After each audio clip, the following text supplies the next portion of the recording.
নমস্কার, আমি শিবরাম চক্রবর্তী।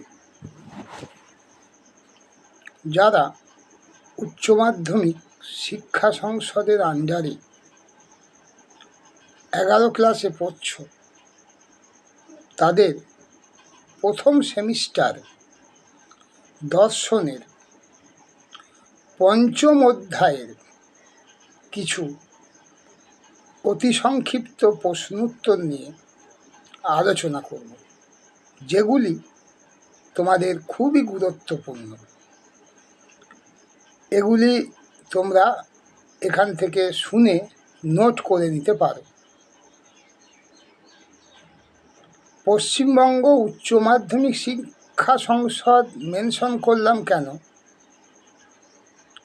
আমি রবীন্দ্র মুক্ত বিদ্যালয়েরও মাধ্যমিক উচ্চ মাধ্যমিকের বিভিন্ন সাবজেক্টের ইউটিউব নিয়ে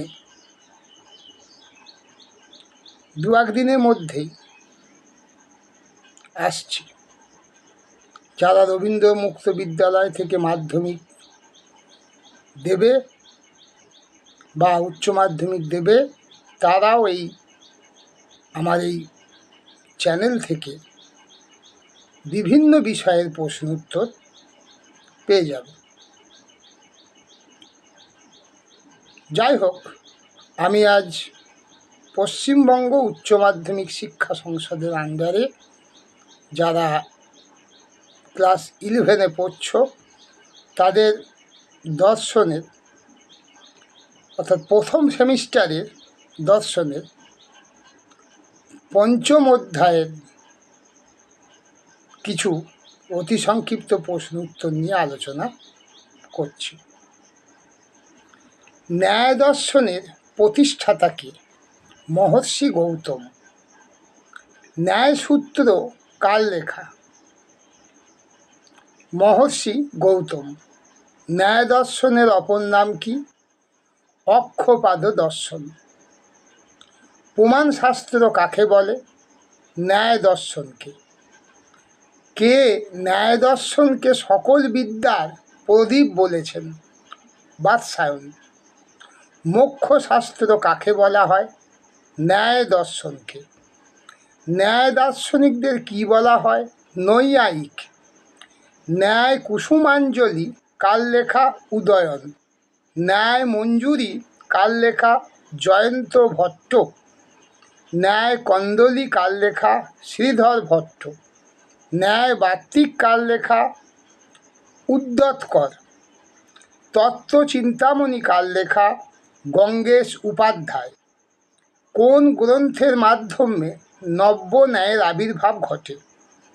গঙ্গেশ উপাধ্যায়ের তত্ত্ব চিন্তামণি গ্রন্থের মাধ্যমে। ন্যায় বার্তিক তাৎপর্য টিকা কার লেখা? বাচস্পতি মিশ্র। মহর্ষি গৌতমের অপর নাম অক্ষপাদ। ন্যায় মতে আত্মা কয় প্রকার? 2 প্রকার, জীবাত্মা ও পরমাত্মা। ন্যায় মতে জ্ঞান কয় প্রকার? 2 প্রকার, স্মৃতি ও অনুভব। ন্যায় মতে যথার্থ জ্ঞানকে কি বলা হয়? প্রমা। পয়রফলা ময়াকার। যথার্থ জ্ঞান লাভের উপায়কে কি বলে? প্রমাণ। ন্যায় মতে প্রমাণ কয়টি?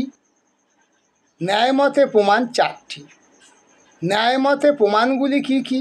প্রত্যক্ষ, অনুমান, উপমান, শব্দ।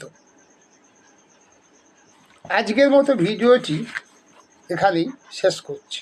নমস্কার।